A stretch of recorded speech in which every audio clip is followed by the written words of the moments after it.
అక్షయతను స్వతంత్రించుకొనదు. ఇదిగో నీకు ఒక మర్మము తెలుపుతున్నాను, మనమందరము నిద్రించుము గాని నిమిషములో ఒక రెప్పపాటున కడపూర మోగగానే మనమందరము మార్పు పొందుదము. దూరం రోగును అప్పుడు మృతులు అక్షయులుగా లేపబడుదురు. మనము మార్పు పొందుదము. క్షయమైన ఈ శరీరము అక్షయతను ధరించుకోవలసి ఉన్నది, మధ్యమైన ఈ శరీరము అమర్త్యతను ధరించుకోవలసి ఉన్నది. ఈ క్షయమైనది అక్షయతను ధరించుకున్నప్పుడు ఈ మధ్యమైనది అమరత్వమును అమర్త్యతను ధరించుకున్నప్పుడు విజయము మరణమును నిర్ణయించుకున్నది. దేవునికి స్తోత్రం. బైబిల్ గ్రంథంలో మనం చూస్తే ఇక్కడ 51వ వచనములు అంటాడు, ఇదిగో మీకు ఒక మర్మము తెలుపుతున్నాను అంటాడు పౌలు. మనమందరము నిద్రించము కానీ నిమిషములు ఒక రెప్పపాటున కడగోరం మోగగానే మనమందరము మార్పు పొందుదము అంటాడు. సరే, పరిశుద్ధ గ్రంథంలో మనం చూస్తే ప్రతి వారము కూడా అర్థమవుతుందా, చెప్పుకునే ప్రతి దాంట్లో ఒక సబ్జెక్ట్ ఉంటుంది. ఆ సబ్జెక్ట్ ప్రకారమే చెబుతాం. దాన్ని అర్థం చేసుకొని చక్కగా అవలంబిస్తే మనకి మారు మనసు ఆశీర్వాదాలు వస్తాయి. ఆ పాటించిన వాళ్ళ సంగతి మనం అనవసరం, పాటించిన వాళ్ళకి ఆశీర్వాదం. నేను పాటిస్తున్నాను 40 సంవత్సరాల నుంచి, నేను పొందుకున్న ఆశీర్వాదాలు. అలాగే మీరు పాటించారనుకో, మీరు పొందుకుంటారు. ఇక్కడ బైబిల్ గ్రంథంలో పౌలు అంటాడు, ఇదిగో మీకు ఒక మర్మము తెలుపుతున్నాను అంటాడు. బైబిల్ అంతా మర్మాలతో కూడి ఉన్నది. చూసారా, అక్కడ ఒక వాక్యం, అక్కడ ఒక వాక్యం, అక్కడ ఒక వాక్యం, మనకు 66 గ్రంథాలు. అవన్నిటిని తెలుసుకొని ఒక దగ్గర క్రోడీకరించుకొని ఒక సబ్జెక్టుని మనం బయటకు తీయాలి. అందుకనే బైబిల్ గ్రంథంలో చూస్తే పౌలు ఏమంటాడంటే, ఇదిగో మీకు ఒక మర్మము తెలుపుతున్నాడు అంటాడు కొరింథీ సంఘాన్ని.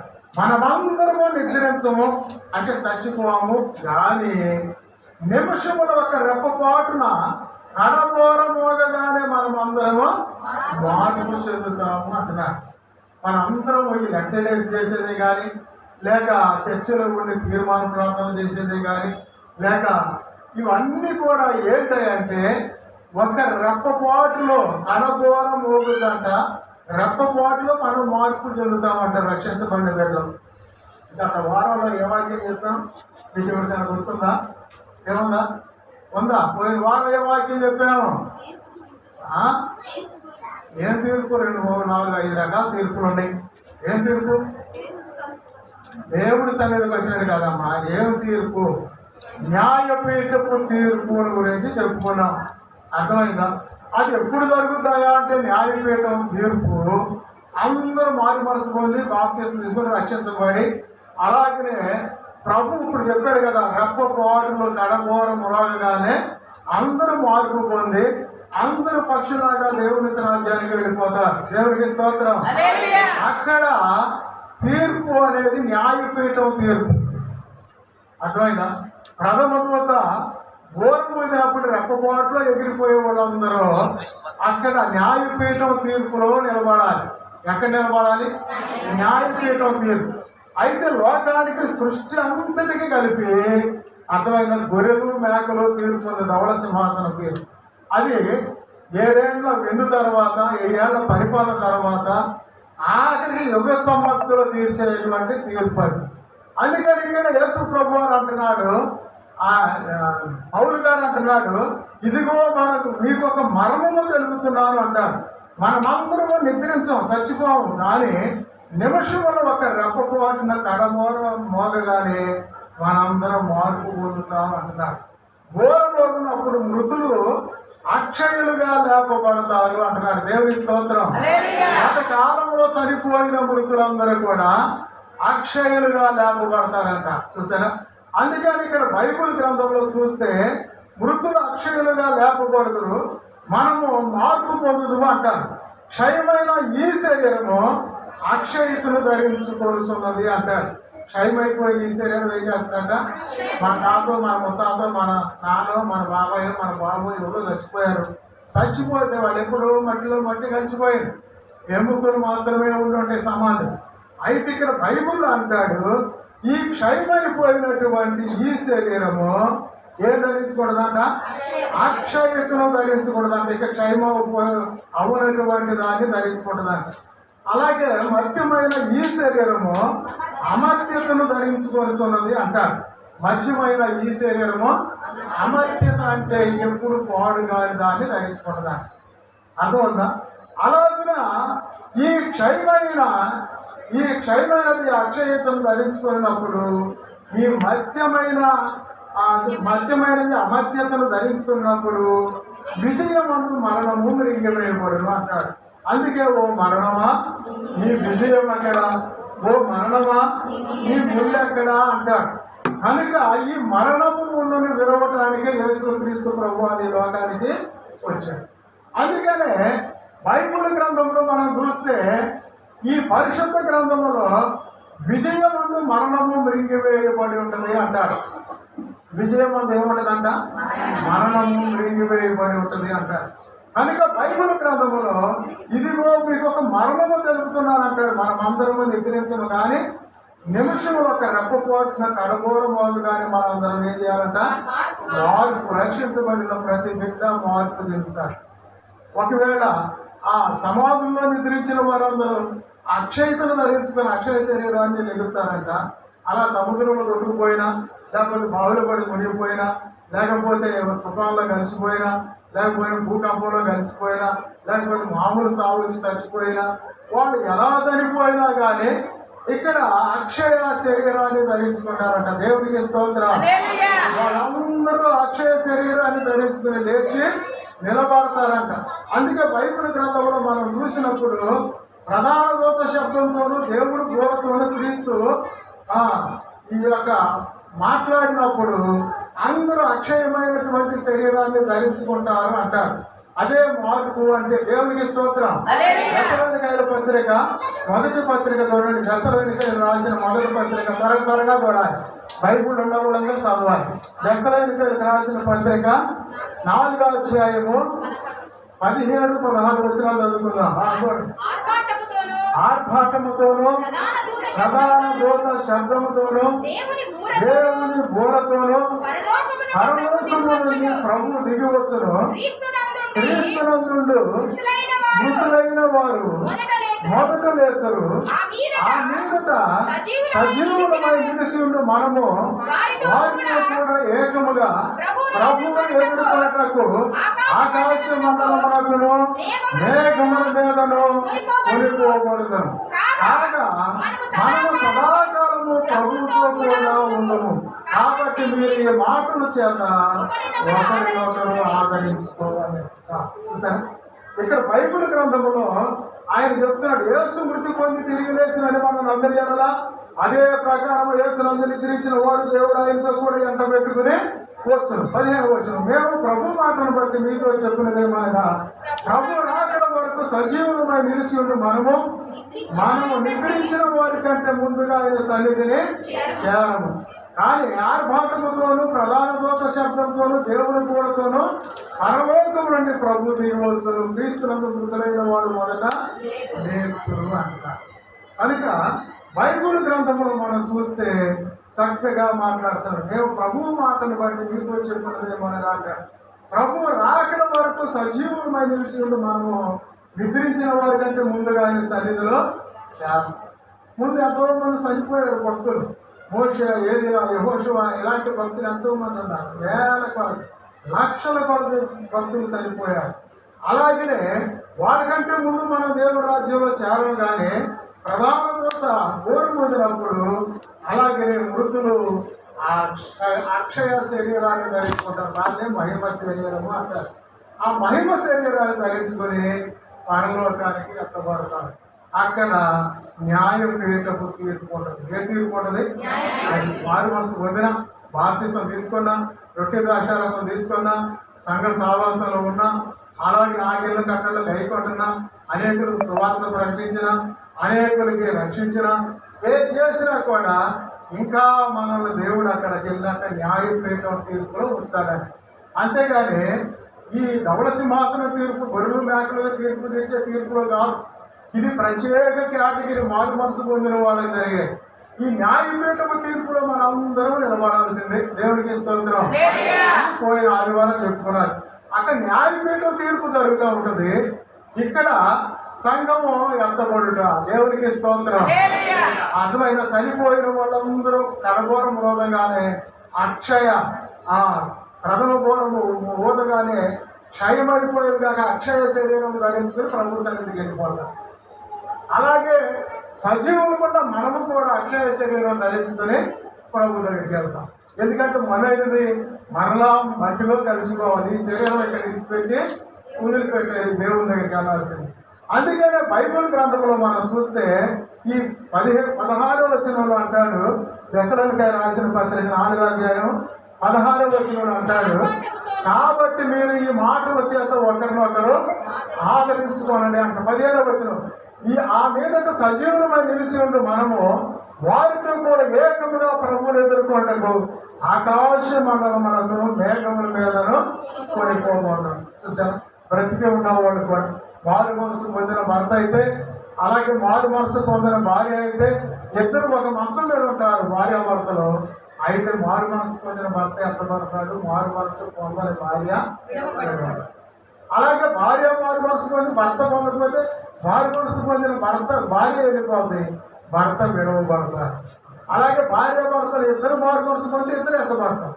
అలాగనే పిల్లలు మారు మనసు పొంది తల్లిదండ్రులు పొందకపోతే మారు మనసు పొందిన పిల్లలు ఎత్తబడతారు, మారు మనసు పొందిన పిల్లలు ఏడవబడతారు. అందుకని ఇద్దరు తిరగలు విసురుతుందరు, ఒక పోతా ఉన్నది, ఒక విసురుతా ఉంటుంది. అయితే ఒకళ్ళు ఎత్తబడతారంట, ఒకళ్ళు ఏడవబడతారు. కోసి ఆమె మారు మనసు పొందిన అయితే ఆమె ఎత్తబడుతుంది, తిప్పే ఆమె మారు మనసు పొందకపోతే తిప్పుతా ఉంటుంది, ఏది శుభం మీద అని చూస్తా ఉంటుంది. అందుకని బైబిల్ గ్రంథంలో ప్రధాన దూత చూసారా, ఘోరం పోయినప్పుడు ఒక రెప్పపాటులోనే, మనం రెప్పపాటులోనే అలా జరుగుద్ది అని బైబిల్ చెబుతుంది. కనుక ఈ రెప్పపాటులోనే వీళ్ళు ఎత్తబడతారు. మృతులైన వారందరూ అక్షయ శరీరం ధరించుకొని అక్కడికి వెళ్తారు. అక్కడ ఈ సజీవులైన మనము కూడా అక్కడికి వెళ్తాము. అక్కడ ఏం జరుగుతాయి అంటే న్యాయపీఠపు తీర్పు జరుగుద్ది. ఏం జరుగుతుంది? న్యాయపీఠపు తీర్పు జరుగుతుంది. చూసారా, అది ఏంటయ్యా అంటే రక్షించబడిన వాళ్ళకి ఒక క్లాస్ అన్నమాట. ఆ న్యాయపీఠపు తీర్పులో నువ్వు నిర్దోషిగా ఉన్నప్పుడే నీకు దేవుడు అక్షయ కిరీటం ఇస్తాడు. అర్థమైందా? లేకపోతే ఈ లోకంలో మనం ఎంత గనులమైన మనకి ఏమీ దొరకదు. అందుకనే పరిశుద్ధ గ్రంథంలో మనం చూస్తే ఇక్కడ తీతుకు రాసిన పత్రిక 2వ అధ్యాయము చూడండి. తీతుకు రాసిన పత్రిక 2వ అధ్యాయము 12వ వచనం 13వ వచనం చదువుదాం. చాలా మంది ఏమంటారంటే మరి అది తీర్పు మాత్రము. చూసారా, మరి అక్కడ జరుగుతూ ఉంటే సంఘం ఎత్తబడుతుంది. అలాగనే మృతులైన వారు అందరూ అక్షయ శరీరం ధరించి మహిమ శరీరం వెళ్తారు అని కొందరు బోధిస్తుంటే, కొందరు ఏమంటారంటే అక్కడ చూసారా సంఘం ఎత్తబడదు, సంఘం ఎక్కడే ఉంటుంది, ఎక్కడున్న కానీ శ్రమను స్టార్ట్ అవుతుంది అంటారు అని కొన్ని ఆధారాలు ఉన్నాయని చూపిస్తారు. బైబిల్ తీతు రాసిన పత్రికలు చూస్తే 2వ అధ్యాయం 12-13 వచనాలు చూస్తే 2వ అధ్యాయం 12-13 వచనాలు, ఏలయనగా సమస్త మనుషులకు రక్షణకర్త అయిన దేవుని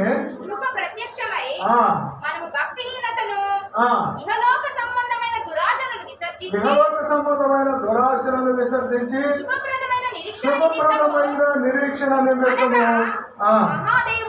మహాదేవుడును మన రక్షకుడైన యేసుక్రీస్తు ఎదురు చూచుచు ఈ లోకములో స్వస్థ బుద్ధితోను నీతితోను భక్తితోను బ్రతుకుచుండవల్లని మనకి బోధించుతున్న చాలు. బైబిల్ గ్రంథంలో చూస్తే ఇక్కడ 12వ వచనం, మన భక్తిహీనతను ఇహలోక సంబంధమైన దురాశలను విసర్జించి శుభప్రదమైన చూసారా నిరీక్షణ. శుభప్రదమైన నిరీక్షణ అంటే కూర్చోవాలి. శుభప్రదమైన నిరీక్షణ అంటే శుభప్రదమైన నిరీక్షణ అంటే దేవుడు తప్పగా మన కోసం వస్తాడు, మనందరినీ తీసుకొని పరలోకంలో చేరుస్తాడు అని. అదే ఆ నిరీక్షణతోనే క్రైస్తవులు బ్రతికేది. లేకపోతే దొంగతనం చేయకూడదు, అబద్ధం ఆడకూడదు, మోసం చేయకూడదు, నరా చేయకూడదు, పాపం చేయకూడదు, పుణ్యం చేయకూడదు అని ఇన్ని రకాలైనటువంటి ఈ మాంసంలో కట్టడలో ఎందుకు పాటించాలి అంటే శుభప్రదమైన నిరీక్షణ. ఏం నిరీక్షణ అంటే ఖచ్చితంగా దేవుని రాజ్యంలో మనలను చేర్చుకుంటాడు. దేవునికి స్తోత్రం. ఆ దేవుని రాజ్యంలో చేర్చుకుంటాడనే శుభప్రదమైన నిరీక్షణతోనే క్రైస్తవ బిడ్డలు బ్రతికేది. ఒకరు మూసిన కాలుతో తన్నిన అర్థమైన గడ్డ వెంట్రుకలు పెరిగి వేసిన ముళ్ళ కిరీటం ధరించిన త్వరగా దెబ్బలు కొట్టిన యేసయ్య ఎందుకు వచ్చుకున్నాడు అని అంటే ఈ శుభప్రదమైన నిరీక్షణ క్రైస్తవులకు కావాలి. అందుకని బైబిల్ గ్రంథంలో క్రైస్తవులకు ఏమిటయా అంటే ఖచ్చితంగా మనము ఈ లోకాన్ని విడిచిపెట్టినప్పుడు పరలోక రాజ్యంలో మనం ఉంటాము అని. ఆ శుభప్రదమైన నిరీక్షణ కోసమే ఈ లోకములో ఆకలి నొప్పులైనా, కరువైనా, నిందలైనా, అవమానాలైనా, ఎన్ని శ్రమలైనా భరించి ఆ యేసు ప్రభువాన్ని ఆరాధిస్తూ ఉన్నాం. దేవునికి స్తోత్రం. లేకపోతే మనకెందుకు? ఆ పరలోక రాజ్యం దొరకకపోతే ఈ ప్రయాసం ఎందుకు? అందుకని ఇక్కడ చాలా మంది ఏమంటారంటే సంఘము ఎంత మనకు మునిపోయి శ్రమలు స్టార్ట్ అవుతాయి అంటారు. ఇక్కడ బైబిల్ గ్రంథంలో నేనంటాను శుభప్రదమైన నిరీక్షణ అనగా మహాదేవుడును 11వ వచనం మన రక్షకుడైన యేసు క్రీస్తు మహిమ యొక్క ప్రత్యక్షత కొరకు ఎదురు చూచుచు ఈ లోకములో స్వస్థ బుద్ధితోను, నీతితోను, భక్తితోను బ్రతుకుచుండవల్లని మనకు బోధించుతున్నది. చూసారా? అందుకే అనగా మహాదేవుడు మన రక్షకుడైన యేసు క్రీస్తు మహిమ యొక్క ప్రత్యక్షత కొరకు ఎదురు చూస్తున్నాము అంటారు. దేనికోసం ఎదురు చూసేది? అదే మీకు ఒక మర్మము చెప్తున్నాను. ఎందుకనంటే అలాగనే ప్రధాన దూత ఘోర ఊదినప్పుడు అందరూ పక్షాకారంగా ఎత్తబడతారు. చనిపోయిన సమాధులు చనిపోయి క్షయమైపోయిన శరీరాలు కూడా మహిమ శరీరాలతో ఎత్తబడతాయి అనేది బైబిల్ గ్రంథం చెప్పేమాట. కనుక ఎత్తబడకోకుండా శ్రమలు ఇక్కడే స్టార్ట్ అయితే అర్థమవుతుందా? ఇంకా మనకి ఇంకేముంది? ఏముంది? అందరితో పాటు మనం కూడా శ్రమలు పడితే లేదు.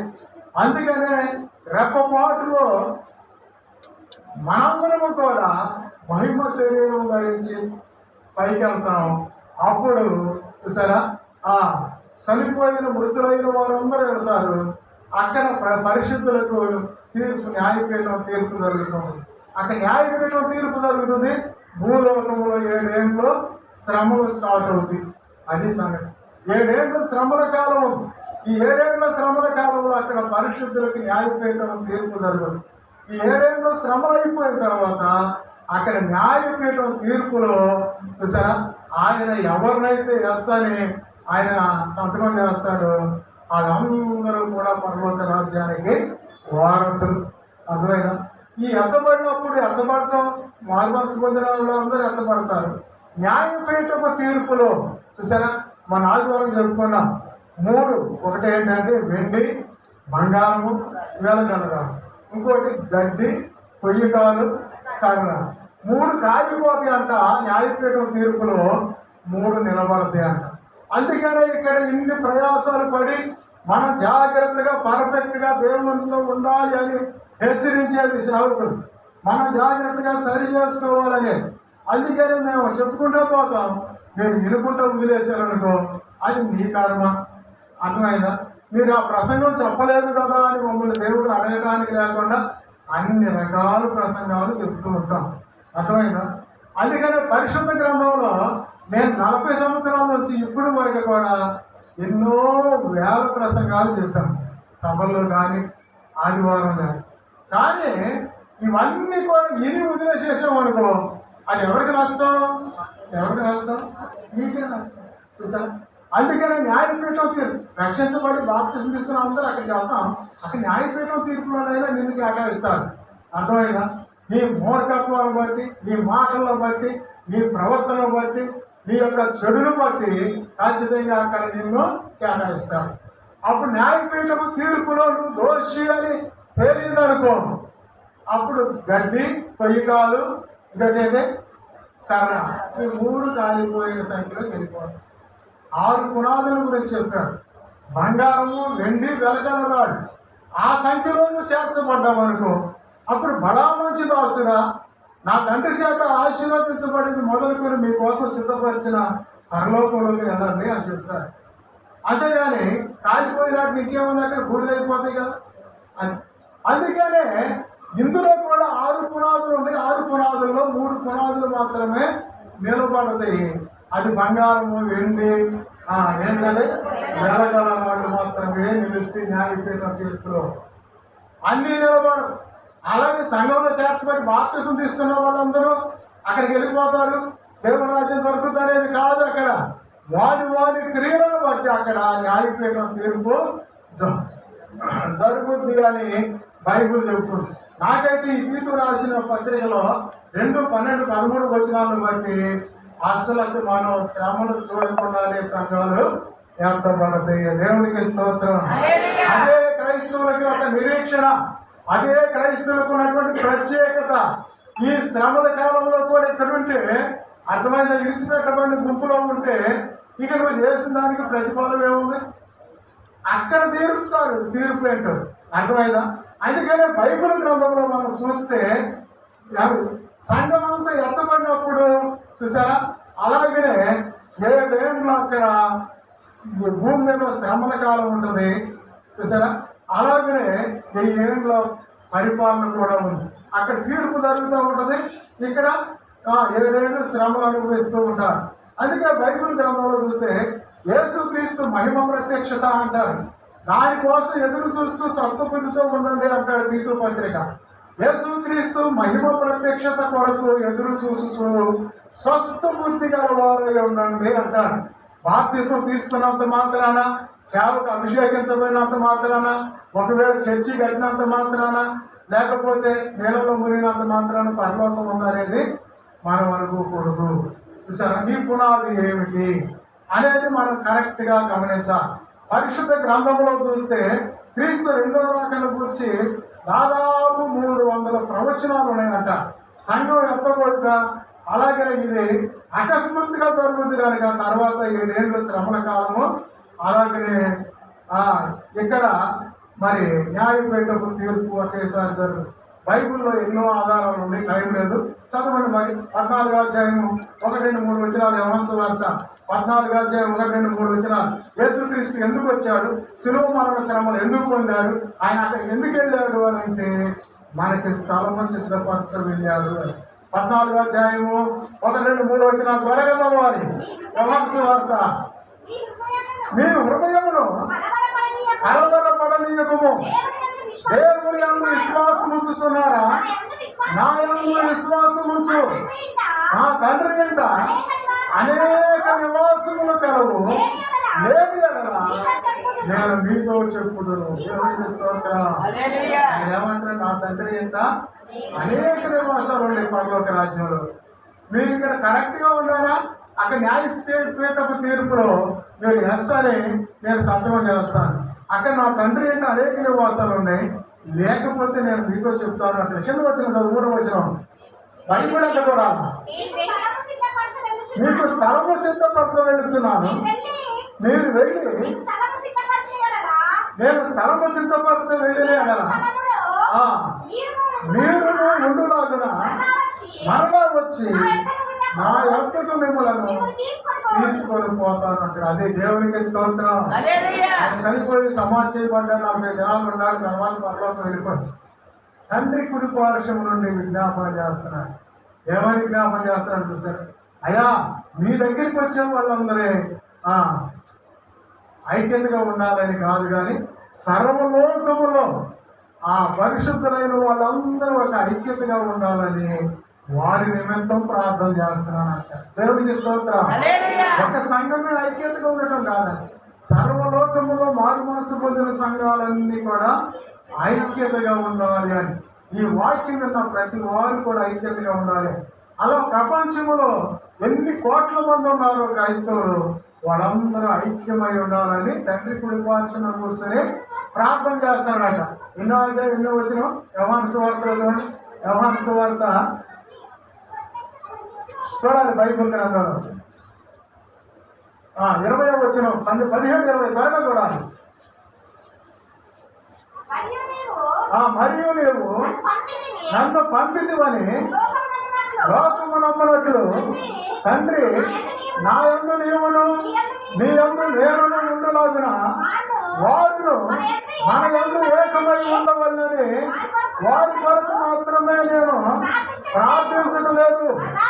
వారి వాక్యము వలన నా యందు విశ్వాసము వారందరూ ఏకమై ఉండవల్లని వారి కొరకు ప్రార్థిస్తున్నాను. చూసా ఇక్కడ అంటే నా యందు మీరును మీ అందరూ నేను ఉండలాగున వారును మన యందు ఏకమై ఉండాలని వారి కోసం ప్రార్థన చేస్తున్నాను అంటాడు. చూసారా? అందుకనే పరిశుద్ధ గ్రంథంలో చూస్తే ఇక్కడ ఏకమై ఉండాలని వారందరి కోసం ప్రార్థన చేస్తానంట. నీ వాక్యము వలన నా యందు విశ్వాసం ఉంచు వారందరూ, ప్రపంచంలో నీ వాక్యం వల్ల నా యందు విశ్వాసం ఉంచు వారందరూ ఏకమై ఉండాలి, ఆయన కోసం ప్రార్థన చేస్తున్నాను. అందుకనే నా తండ్రి అంటే అనేక నివాసాలు లేని ఎడలా నేను మీకు తెలియజేస్తాను. అందుకని అక్కడికి చేరటం కోసం ఒక రెప్పపాటు అదే పౌలు అంటాడు, ప్రియులారా మీకు ఒక మర్మము తెలుపుతున్నాను అంటాడు. ఆ మర్మం ఏంటంటే మనమందరము కడబోరమోగగానే ఒక రెప్పపాటులో మార్పు చెందుతాము, అందరూ ఎత్తబడతాం తండ్రి దగ్గర. చనిపోయిన వారి సమాధులు పెట్ట తెరవబడి వాళ్ళు కూడా పరిశుద్ధులు అయితే ఎత్తబడతారు. అందరూ కాదు, సారా బ్యాచ్, తగాదాల బ్యాచ్, తండ్రాల బ్యాచ్ కాదు, పరిశుద్ధులు బ్యాచ్ మాత్రమే. అటువంటి కడబోరమోగగానే ఎత్తబడి. అందుకే ఇక్కడ అంటాడు రోమపత్రిక 8వ అధ్యాయము చూడండి 18-19 వచనాలు. రోమపత్రిక 8వ అధ్యాయం 18-19 వచనాలు త్వరగా. రోమపత్రిక 8వ అధ్యాయము 18-19 వచనాలు.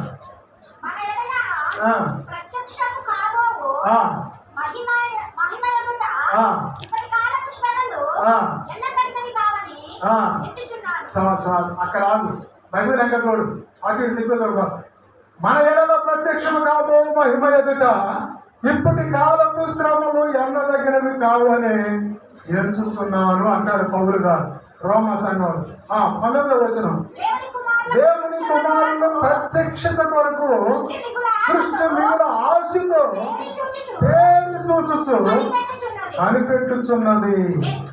చాలు. దేవుని కుమారుల ప్రత్యక్షత కొరకు సృష్టి మిగుల ఆశతో దేని చూచు కనిపెట్టారు. ఎవరి కోసం? యేసయ్యాలు ఎప్పుడు వస్తావు నాయన? భూమి మీద పాపం విస్తరించిపోయింది, భయంకరంగా జరుగుతుంది నాయన. ఒట్టు వరుస లేదు నాయన, తాగుడుకు మిద్ద లేదు నాయన, నరహత్యలకు మిద్ద లేదు నాయన, భయంకరమైన అన్యాయం అక్రమాలు జరుగుతున్నాయి. ఎప్పుడు వస్తావు ప్రభు అని సృష్టి మిగుల ఆశతో తేల్చి వస్తుందంట. ఎప్పుడు ఆయన ఈ లోకానికి వస్తారు, మన శ్రమలు తొలగిపోతాయి. కింద వచ్చిన చూడు, ఏదైనా సృష్టి నాశనమునకు లోనైన దాస్యము నుండి విడిపింపబడి దేవుని పిల్లలు పొందబో మహిమ గల స్వాతంత్రము పొందుతున్నను నిరీక్షణ కలదాయి. స్వేచ్ఛగా కాక దాని లోపరుచుకుని వారి మూలముగా వ్యర్థపరచబడేను. చాలు. చూసారా? ఏలైనగా సృష్టి నాశనమునకు లోనైన దాస్యములో నుండి విడిపింపబడి దేవుని పిల్లలు పొందబో మహిమ గల స్వాతంత్రము పొందుదని నిరీక్షణ గలదై స్వేచ్ఛగా కాక దాన్ని లోపరుచుకుని వారి మూలముగా వ్యర్థపరచబడుతుంది అంటాడు. అలాగే 22వ వచనం. సృష్టి యావత్తు ఇదివరకు ఏకగ్రీవముగా మూలుగుచు ప్రసవ వేదన పడుతున్నదని ఎరుగుదము. చాలు. భూమి అంట చూసారా? సృష్టి యావత్ ఇదివరకు ఏకగ్రీవముగా మూలుగుచు ప్రసవ వేదన పడుతున్నదని ఎరుగుదము అంటాడు. ఏం చేస్తుందంట? భూమి ఏం చేస్తుందంట? ఏకగ్రీవముగా సృష్టి మూలుగుచు ప్రసవ వేదన పడుతున్నారు. ఒక గర్భిణీ స్త్రీ బిడ్డలు కావడానికి ఎలా ప్రసవ వేదన పడుతూ చనిపోతాను బ్రతుకుతాను తెలియనటువంటి స్థితిలో ప్రసవ వేదన పడినట్టు సృష్టి ప్రసవ వేదన పడుతుందట. దేవుని కుమారుడు ప్రత్యక్షత కొరకు చూసారా, సృష్టి యావత్తును సృష్టి మిగుల ప్రసవ వేదన పడుచు తేరి చూస్తుంది అంటాడు 19వ వచనం. దేవుని కుమారుడు ప్రత్యక్షత కొరకు సృష్టి మిగుల ఆశతో తేరి చూస్తుందంట. భూమి భరించలేకపోతుందంట ప్రజలు పాపాన్ని. అందుకని ఎప్పుడైనా నీ రాకడ నాయన, నీ బిడ్డలందరినీ కొనుక్కోను ఆయన. నీ బిడ్డలైనటువంటి వాళ్ళకి అన్యాయాలు జరుగుతున్నాయి, అక్రమాలు జరుగుతున్నాయి, హత్యలు జరుగుతున్నాయి, మానభంగాలు జరుగుతున్నాయి, దోపిడీ జరుగుతున్నాయి, అన్యాయాలు జరుగుతున్నాయి. అయా ఈ అన్యాయాలు, ఈ దోపిడీలు, ఈ నరహత్యలు, ఈ భయంకరమైన అతసాక్షులుగా మారిపోతున్నారు నీ బిడ్డలు.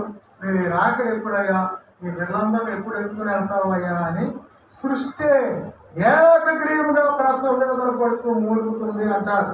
చూసారా, అందుకని బైబిల్లో అంటాడు, క్షయమైన ఈ శరీరము అక్షయతను ధరించుకుంటది అని పౌలు చెప్పాడు. ఒక మర్మము తెలియపరుస్తున్నాను. క్షయమైపోయే ఈ శరీరాలన్నీ కూడా చచ్చిపోయిన వాళ్ళందరూ అక్షయతను ధరించుకుని ఎదుగుతారు అంటారు. మన పూర్వీకులు మాతృభాష కొద్ది బాప్తీసం తీసుకుని పరపక్తిగా దేవుల్లో ఉంటే ఖచ్చితంగా నువ్వు అక్కడ కలుసుకుంటావు. దేవుని స్తోత్రం, దేవుని స్తోత్రం. లేదా వాళ్ళు సగం మారు మనసు పొంది సగం లోకంలో ఉంటే అక్కడ కలుసుకోలేవు. న్యాయపీఠపు తీర్పులో 3 అనుభవాల్లో ఉన్న వాళ్ళు కాలిపోతారు. చూసారా, గడ్డి, కొయ్యకాలు, కర్ర కాలిపోతారు. ఆ అనుభవంలో పెరిగిన వాడు. అయ్యా నేను ఇక్కడ పలా చర్చికి వెళ్ళానయ్యా అని చెబితే ఆ చర్చి ఎక్కడ ఉందో నాకు తెలియదు అంటాడు. ఆ సంఘంగా ఉందో తెలియదు అంటాడు.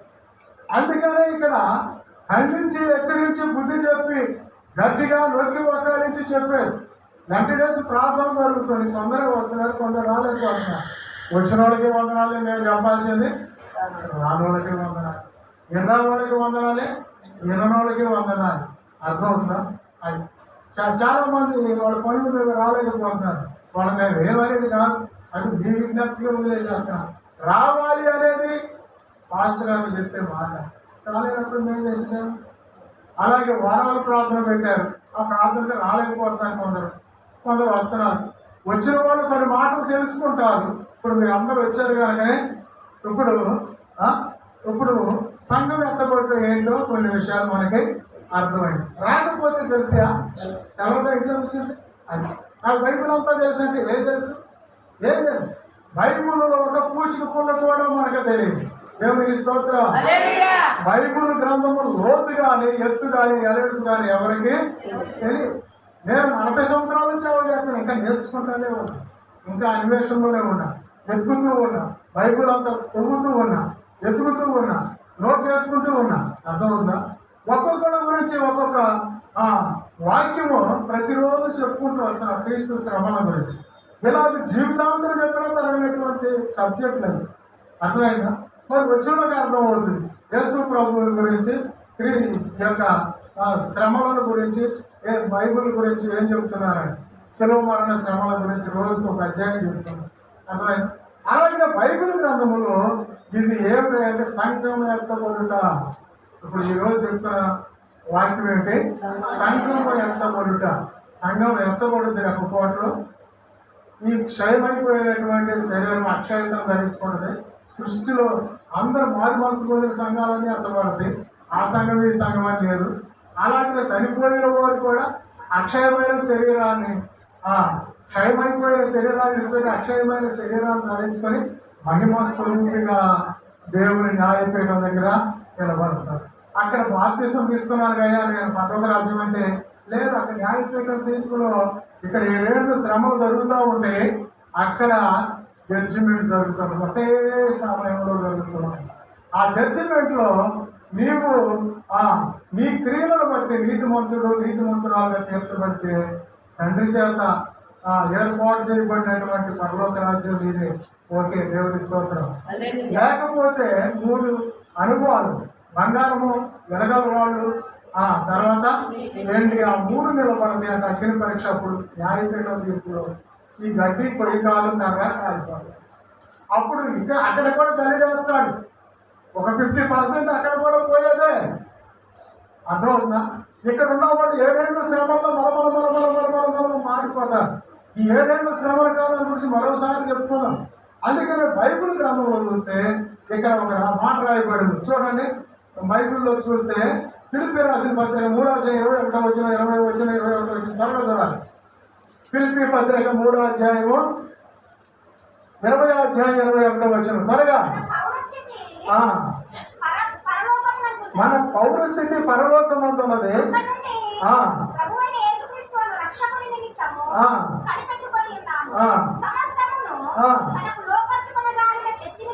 సమస్తమును తనకు లోపరుచుకొని జాలని శక్తిని బట్టి ఆయన మన దీన శరీరమును తన మహిమ గల శరీరమునకు సమరూపము గలవారిగా మార్చెను. దేవునికి స్తోత్రం.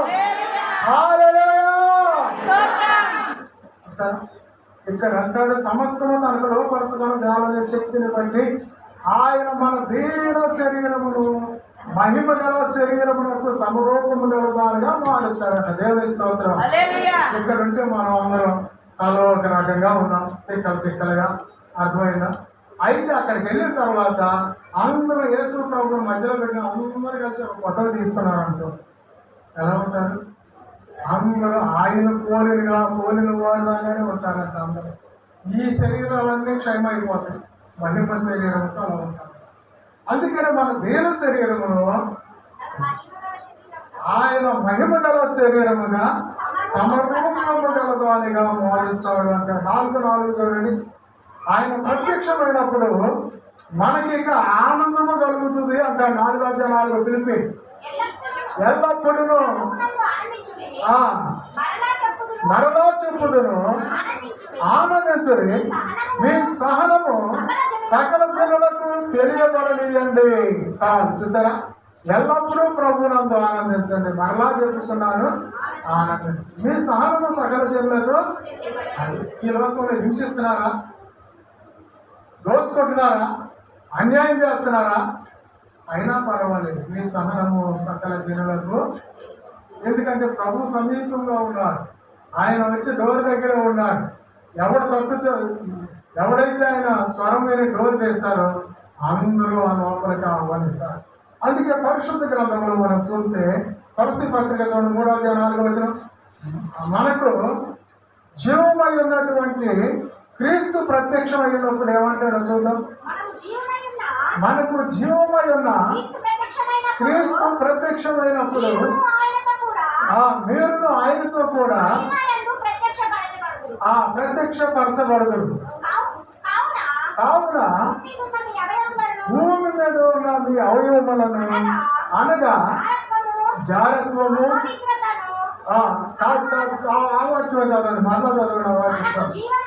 మనకి జీవమై ఉన్న క్రీస్తు ప్రత్యక్షమైనప్పుడు మీరును ఆయనతో కూడా మహిమ శరీరముతో ప్రత్యక్షమవుతారు అంటున్నాడు. దేవుని స్తోత్రం. అందుకని మన ప్రభు అయిన యేసుక్రీస్తు ఉగ్రత నుండి 7 ఏళ్ల శ్రమలో నుండి మనం విడిపించబడతామని దశరథుడు రాసిన పత్రికలో చూసారా? ఆయన వచ్చినప్పుడు మనకు అర్థపడినప్పుడు చక్కగా అక్కడ ఏం జరుగుతుంది అంటే భూలోకంలో ఉగ్రత ఉంటుంది, అక్కడే న్యాయపీఠం తీర్పుంది. ఆ ఉగ్రత నుండి మనం తప్పించబడిన వాళ్ళం అవుతాం. దశరథుడు రాసిన పత్రిక 1:10 వచ్చిన మన ప్రభు యేసుక్రీస్తు 7 ఏళ్ల శ్రమలో నుండి మనం తప్పించబడతాము అంటాడు. బైబిల్ గ్రంథంలో దశరథుడు రాసిన పత్రిక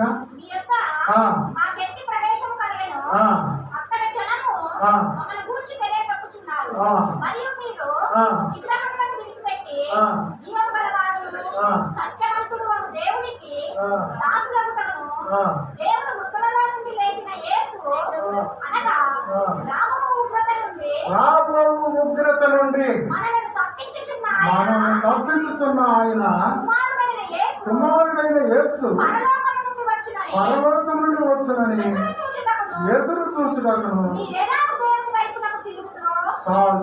చూసారా? ఆయన 7 ఏళ్ల శ్రమలో ఉగ్రత నుండి మనల్ని యేసయ్య వచ్చి తప్పిస్తాడు. దేవునికి స్తోత్రం. అందుకని సంఘము ఎత్తబడుట, అక్కడి న్యాయపీఠం తీర్పు, భూలోకములో ఏంటది? 7 ఏళ్ళు శ్రమల కాలం. ఆ శ్రమలో మనల్ని ఉంచడు అనేది గీతు రాసిన పత్రికలో రాశాడు.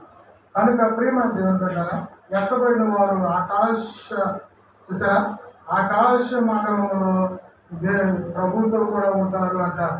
అలాగే ప్రభు అయిన యేసుక్రీస్తు ప్రత్యక్షమైనప్పుడు మనము తగిన మెప్పును ఘనతను పొందుకుంటాము అని పరిశుద్ధ గ్రంథం రాయబడి, ప్రభువు అక్కడ వరకు ఓపికతో ఉంటే అప్పుడు మరలా దేవుడు తిరిగి వస్తారు. అందుకని ఆయన ఎక్కడ మరి ఎంత వెళ్ళిపోయినంటే పరలోకం ఆరోహణ అయ్యి మరి అపోస్తుల కార్యములు 1వ అధ్యాయం 11వ వచనం చూడండి, అక్కడే మరలా తిరిగి వస్తాడు అని రాయబడం. అపోస్తుల కార్యం 1వ అధ్యాయము చూడండి, 1వ అధ్యాయంలో 11వ వచనం ఒక్క మాట చదువుకుని ముగించుకున్నాం. గలిలయ మనుషులారా, మీరెందుకు నిలిచి ఆకాశం వైపు చూస్తున్నారు?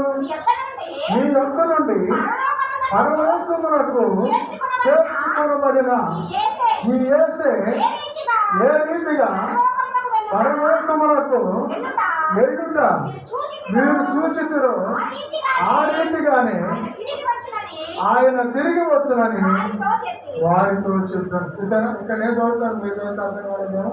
గలిలయ మనుషులారా, మీరెందుకు నిలిచి ఆకాశం వైపు చూస్తున్నారు?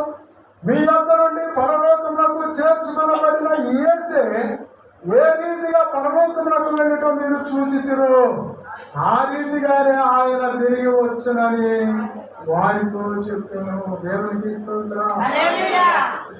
ఏ రీతిగా వెళ్ళాడో 40 దినాలు మనుషులు కనబడి సమాధి చేయించి అలాగే ఆ మరలా గలిలయ ప్రాంతంలోని ఆ రీతిగానే ఆయన ప్రత్యక్షం అవుతాడు.